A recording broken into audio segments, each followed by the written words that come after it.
I finished reading the Tokyo Ghoul manga a few days ago and I have thoughts about it. So, no, I have not seen the anime. I've heard the anime is pretty bad compared to the manga, and quite honestly, I don't plan to watch the anime either.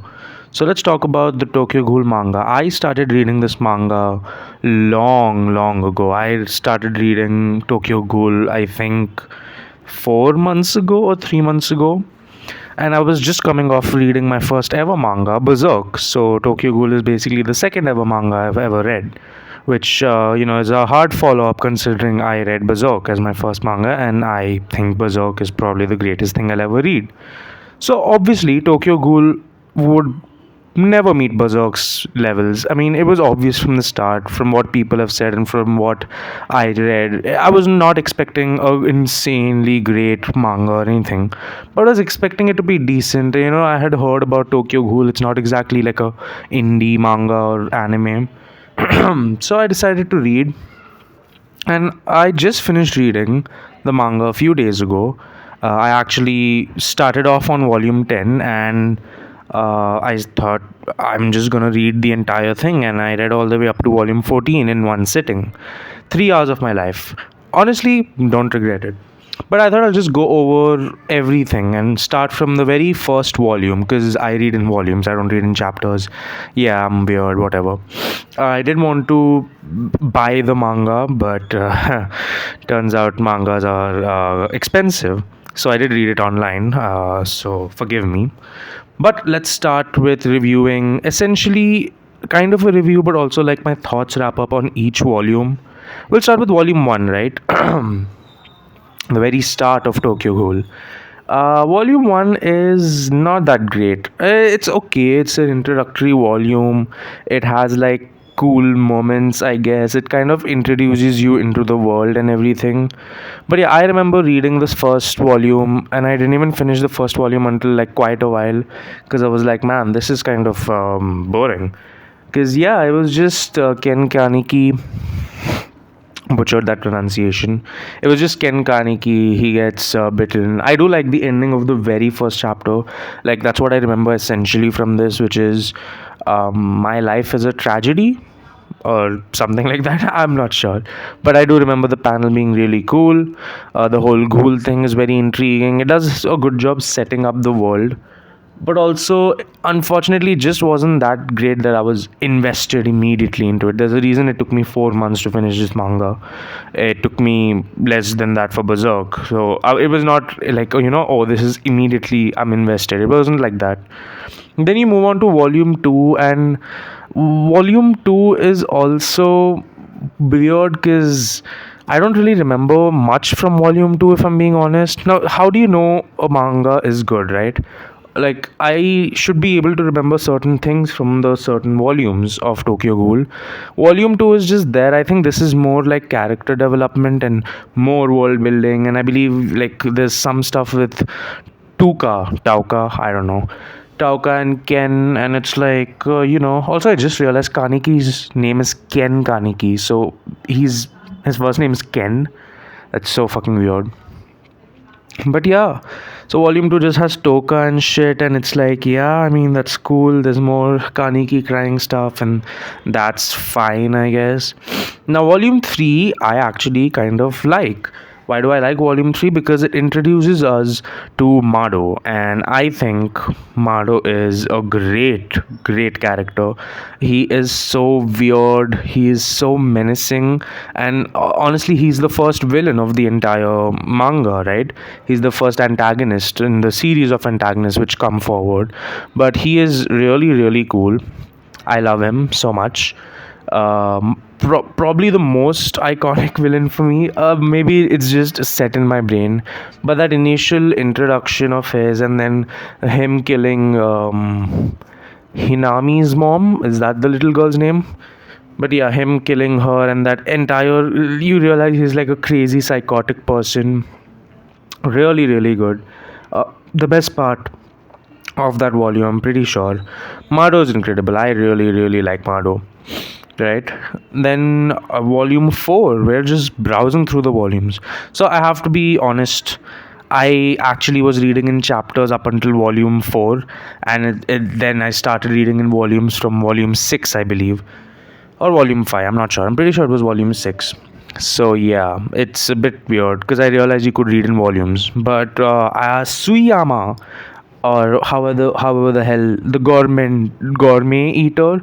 I'm just gonna call him Hannibal because he's like a cannibal but for ghouls. So I'm gonna call him Hannibal. So Tokyo Ghoul's Hannibal. He is introduced. He's the next villain, I believe, and it's all right. He's a bit weird. Later, he turns out to be. Oh, and spoilers for the manga. I just realized for people who haven't read it, but you wouldn't click on this video anyway, so he's fine. It's a good villain. I like his motivations. Very disturbing. Well, not really disturbing. Very disgusting, but it's nice. He's like a crazy person. Toka versus Hannibal is really, really good. I remember this one panel where Toka bites Kaneki, I'm pretty sure. And she regenerates and she has like this really cool butterfly stuff. And it's great. Oh, and Nishio as well. Nishio's okay, but technically Nishio is the first antagonist. But Nishio later turns out he has other reasons. But yeah, basically Nishio's girlfriend, and then Hannibal and Suyama, or the gourmet eater. That whole sequence, the whole thing in the church, I think is great. That's probably the most iconic thing I remember from the entire volume. It's great. I love it. Toka battling her in her, I'm hated by everyone. Just a lot of edginess from Toka, I realize. But yeah, I love that whole church sequence, start to end. It's great. The fight is great. And I think this is the first time when I was reading and I was like, holy shit, the art is really, really good. Like, sure, there were some cool panels before that as well, but I wasn't really into it. I was like, it is whatever. Like, it's fine. It's not badly drawn, but it's just there. But I think I remember that church fight being like, okay, this is really well drawn. And yeah, I think at this point is when I kind of got invested into it, where I was actually excited to read more. Because before that, I was just like, oh yeah, I've started this new manga, I should probably continue reading it. But this one was like, okay, I really want to know what happens next, because that whole thing was great. Then we move on to volume 5, who I'm not really able to remember what exactly happens in volume 5. It's just more of character development, I'm sure. I don't remember if Tuka, again spoilers, kills Mado before the church fight or after the church fight. I think it's before. Yeah, I think it's before. But yeah, this volume 5, I genuinely don't remember much from it. Again, I've been reading this manga for the last 4 months. I'm sorry, I don't remember the stuff which wasn't that great. Right? It's just whatever. So I don't really remember volume 5 that well.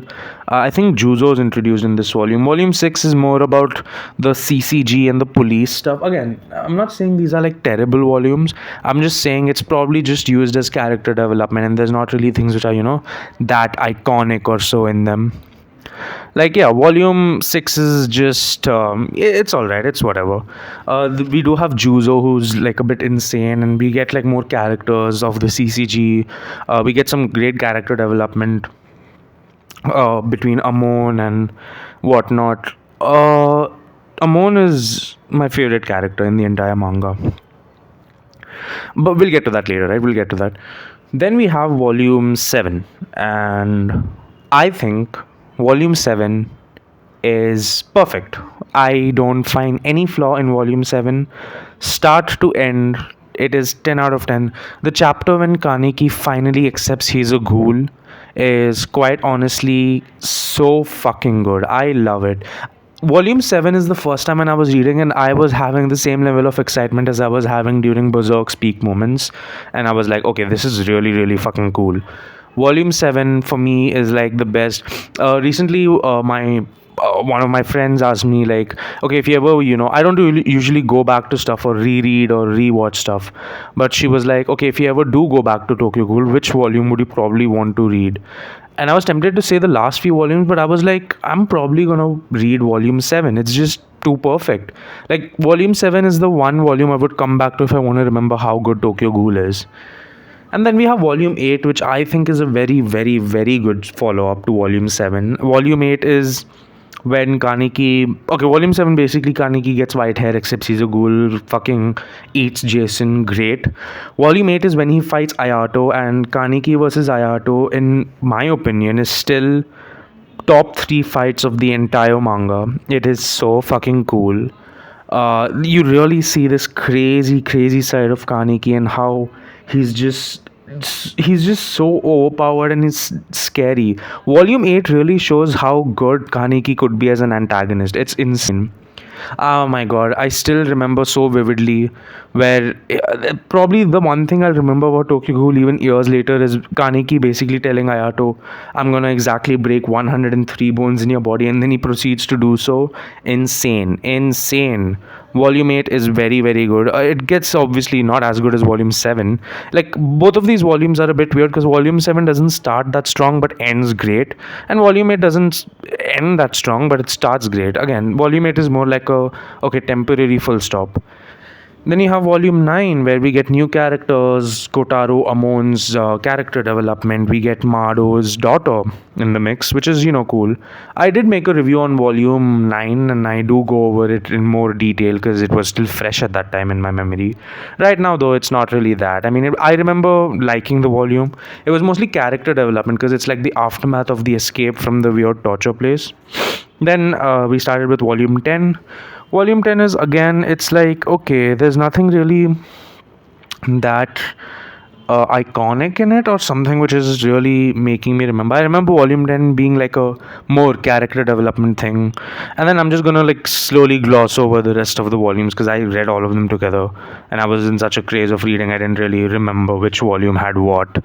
But I do know Volume 11 and 12, the whole Dr. Kano thing, that is incredible. I'm like, I came to know that the anime doesn't even have a Dr. Kano, which really, that basically means the anime, half of the things which happen in the anime don't make sense because Dr. Kano is such a integral part of the whole thing. Like, there's entire volumes dedicated to finding his lab and finding out Riz is alive and all of that shit. So I truly believe the anime adaptation is actually ass, and it's not just complaining because I would be frustrated as hell if I read all this and then I found out the anime doesn't even have any of it.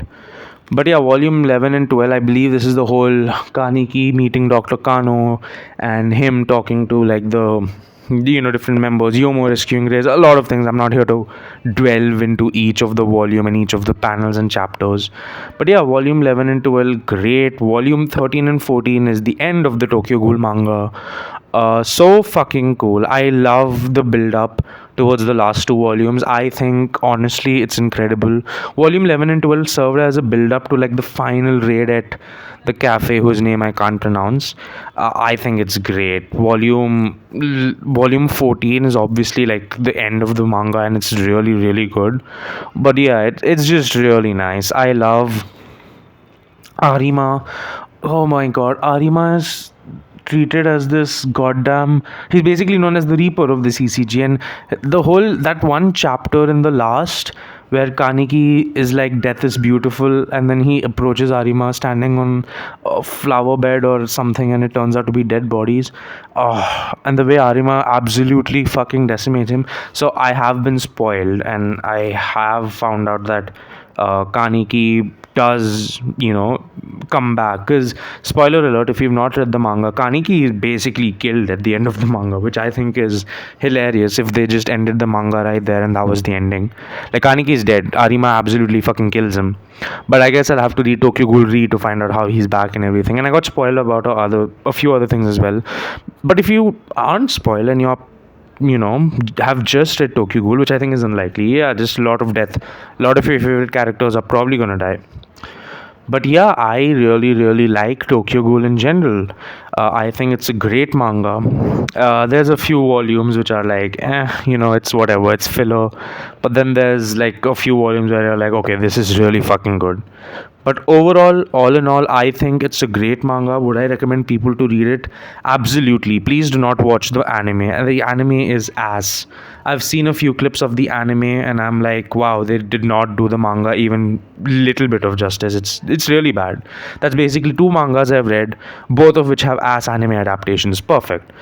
But yeah, Tokyo Ghoul manga is really, really great. I enjoyed it a lot. If I had to give it a rating, I would probably rate it 8.5 or 9, only because there's a lot of moments where I'm like, obviously not every volume or every chapter or every panel can be, oh my god, high stakes, this is happening, that is happening, everything depends on this.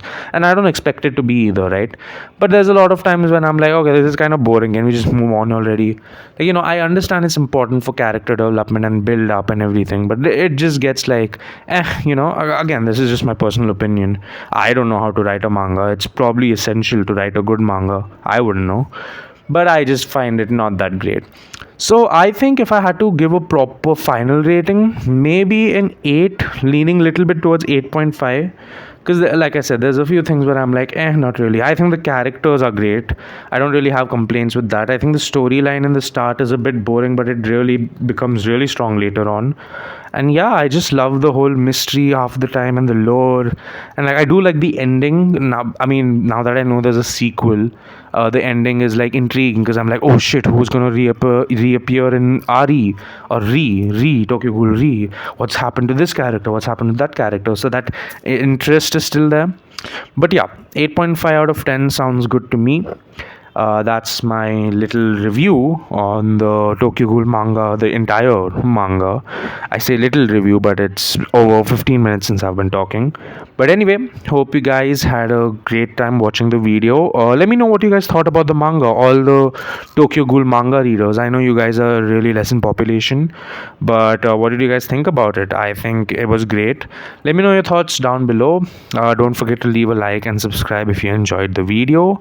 And hope you're having a great day. I'll be seeing you all in the next video. Bye.